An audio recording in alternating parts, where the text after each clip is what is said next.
महाशिवरात्रि का पर्व 8 मार्च को संगम नगरी प्रयागराज के माघ मेले में भी पूरी आस्था और श्रद्धा के साथ मनाया जाएगा।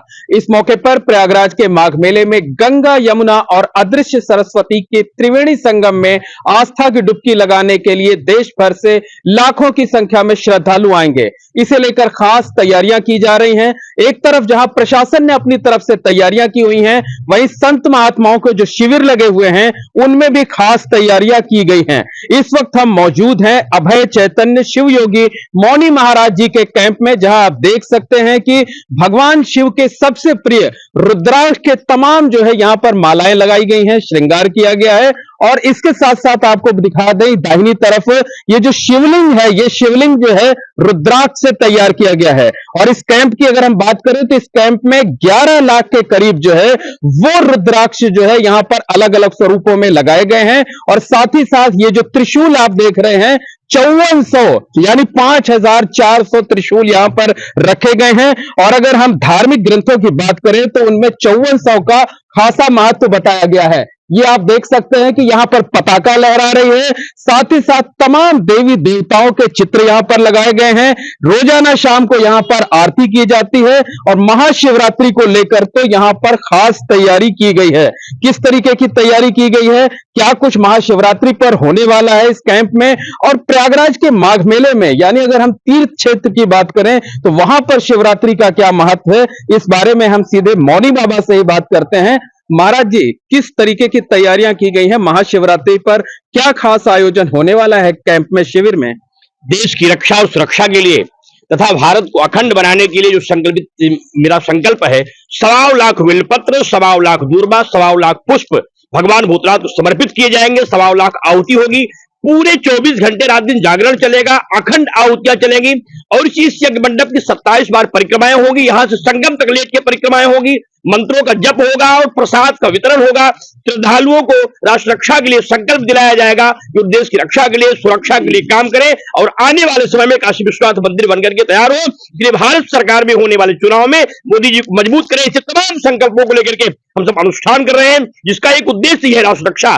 तीर्थराज प्रयाग वाले जो संगम पर आएंगे उनको यहाँ आमंत्रित किया जाएगा, वो यहाँ आएंगे और बाबा की शिवलिंग का अभिषेक करेंगे, जो रुद्राक्ष की बनाई, क्योंकि यम यम चिंतते कामम तम तम प्राप्नोति निश्चितम। आप जो भी चाहते हैं वह आपको प्राप्त हो जाए। यहाँ ध्वज लगाए गए हैं, ध्वजों का विशेष महत्व है। इंद्र ध्वज है, इसमें तमाम रंग के कपड़े लगाए गए हैं जो ग्रह की शांति। महाराज जी, आपने बताया कि जो अनुष्ठान किया जाएगा उसमें एक तरफ तो जो काशी विश्वनाथ है वो पूरी तरीके से मुक्त हो जाए, पूरी तरीके से हिंदुओं के कब्जे में आ जाए, इसकी कामना की जाएगी। साथ ही साथ प्रधानमंत्री नरेंद्र मोदी तीसरी बार सत्ता संभाले, इसकी भी कामना की जाएगी। नहीं, कब नहीं, उसके लिए विशेष अनुष्ठान का संकल्प ही है। 5 बार जो बाबा का महाभिषेक होगा, 5 बार जो श्रृंगार होगा, जो अखंड आहुति जलेगी, वो देश के माननीय प्रधानमंत्री को तीसरी बार भारत का प्रधानमंत्री बनने के लिए और पूर्ण बहुमत से भाजपा की सरकार आए, इसके लिए ही मैं यहां से लेकर संगम तक जाऊंगा, 27 बार परिक्रमा करूंगा, आहुति करूंगा। सारे संत महात्मा अनुष्ठान कर रहे हैं, जप कर रहे हैं। उसमें राष्ट्र रक्षा का जो संकल्प है उसमें यह निश्चित है कि यह तभी संभव है जब देश के माननीय प्रधानमंत्री जी फिर से प्रधानमंत्री बनेंगे, तभी संकल्प पूरा होंगे। हम लोगों के जो विश्वास है, जो श्रद्धा है, उसका फल प्राप्त होगा। इसलिए यह महाशिवरात्रि बाबा विश्वनाथ कृपा के साथ साथ माननीय प्रधानमंत्री जी की रक्षा, सुरक्षा और भारत में पुनः भाजपा की सरकार स्थापित हो और प्रधानमंत्री नरेंद्र मोदी जी ने इसके लिए संकल्पित है। उसी अनुष्ठान को लेकर तैयारियां चल रही है, जो लगातार रात दिन के उसमें तमाम अनुष्ठानों का क्रम संकल्पित है। महाराज जी, धार्मिक अनुष्ठान में, धर्म की नगरी में सियासत की बात ठीक लगती है? देखिए, अगर सियासत की बात आपने कह दिया मेरा, तो मैंने राजनीति बिनु धन बिनु धर्मा, यह मेरी जो तपस्या है, क्योंकि मेरा संकल्प था राम जन्मभूमि को बनना। 37 वर्ष मैं तपता रहा। अंत में जब मोदी जी की सरकार आई तभी मुझे अपनी साधना का फल प्राप्त हुआ। मुझे लगता है कि अगर मुझे काशी विश्वनाथ चाहिए, हमें मथुरा चाहिए, फिर से मोदी जी चाहिए, तभी ये देश बचेगा, ये राष्ट्र बचेगा, आने वाले महाकुंभ सुंदर होंगे। इसलिए उनका वापस आना सियासत नहीं है, ये मेरी आस्था है जो दिखाई पड़ रहा है, मेरी तपस्या का फल मुझे मिला है। इसलिए मैं उन्हें पुनः भारत के एक राजा के रूप में, सर्वमान्य राजा के रूप में चाहता हूं। उसके लिए भगवान से प्रार्थना करूंगा, वो कृपा करें, मोदी जी आए और पुनः भारत में जो भारत का गौरव है उसे आगे बढ़ाएं, सब सुखी हो, सब प्रसन्न हो, लेकिन उसके साथ साथ मुझे काशी मथुरा प्राप्त हो, इसके लिए उनकी आवश्यकता है। महाराज जी, 2014 में भी आपने अनुष्ठान किया था, 2019 में भी आपने अनुष्ठान किया था। वो दोनों जो अनुष्ठान हुए थे उनका तो फल लोगों को दिखा, जो है वो कि वो अनुष्ठान पूरे हुए, जो संकल्प था उसका असर दिखाई दिया। 2024 में भी आप अनुष्ठान करने जा रहे हैं। देखिए मेरा जो अनुष्ठान है, या श्री स्वयं सुकृतिनाम भवने स्वलक्ष्मी पापात्मनाम कृतधियाम हृदय सुबुद्धि श्रद्धा शताम कुल जन प्रभवस्य लज्जा ताम ताम नतास्मि परिपालय देवी विश्वम। भगवती कृपा करें, दया करें, अनुग्रह करें, भारत को पुनः मोदी जी प्राप्त हो, तभी सारे संकल्पों का फल प्राप्त होगा। इसलिए मैं पुनः कहूंगा, लोगों को लगता होगा कि साधु संत सियासत की बात कर रहे हैं, मैं न्याय की बात कर रहा हूं, धर्म की बात कर रहा हूं। कल तो मोदी जी ने घोषणा कर दिया कि पूरा भारत उनका परिवार है। अगर हम लोग उन संत भी अगर इस देश का अगर अब उनकी कामना नहीं करेगा तो कौन, जिसके कोई नहीं है। अगर देश ही उनका है तो देश का संत महात्मा विद्वान ही उनके लिए अब कामना करेगा। तो महाराज जी, आप लोग भी मोदी जी को आशीर्वाद दे रहे हैं सारे लोग? जी, मोदी जी फिर से नहीं प्रधानमंत्री बने, ये गौरव का बात है हमारे लोगों के लिए। हम लोग इसीलिए अनुष्ठान कर रहे हैं मोदी जी के लिए। मोदी जी के लिए देखिए अनुष्ठान कर रहे हैं। महाराज जी, अपना परिचय बता दीजिए जरा। हम श्री धाम वृंदावन से हैं, राधे श्याम दास हमारा नाम है।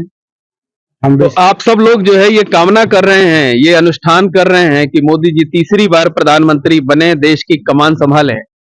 हम लोग अनुष्ठान कर रहे हैं कि फिर कृष्ण जन्मभूमि और काशी विश्वनाथ पुनः स्थापित हो और पुराना जो मंदिर है वो लाया जाए और जैसे हमारे गौरव की रक्षा बनी रहे। इसलिए हम लोग महाशिवरात्रि के महापर्व में भगवान विश्वनाथ से, माँ गंगा माता से यही प्रार्थना करके अनुष्ठान कर रहे हैं। तो बिल्कुल सिर्फ अनुष्ठान ही नहीं किया जा रहा है, बल्कि ये बताया जा रहा है कि मोदी जी किसी पार्टी विशेष के नेता नहीं है, बल्कि वो पूरे देश के नेता हैं। और उसकी खास वानगी आपको सामने दिखाई देगी कि देश का जो राष्ट्रीय ध्वज है, यहाँ पर धर्म ध्वजा के साथ साथ वो भी पूरी शान से यहाँ पर मौनी बाबा के शिविर में लहरा रहा है। आप देख सकते हैं कि हवा चल रही है, फागुनी मौसम है और तिरंगा शान के साथ यहाँ पर लहराता हुआ आप देख सकते हैं। तो साफ तौर पर कहा जा सकता है कि महाशिवरात्रि के पर्व पर प्रयागराज के माघ मेले में खास तैयारियां की गई हैं और इन तैयारियों की कड़ी में नरेंद्र मोदी को तीसरी बार प्रधानमंत्री बनाए जाने के लिए भी विशेष अनुष्ठान किया जाएगा, खास पूजा अर्चना की जाएगी ताकि भोलेनाथ की जो कृपा है वो उन पर बनी रहे और वो तीसरी बार फिर से देश की कमान संभाले, जनता की सेवा करें। Mohammad Moin, ABP network, Prayagraj.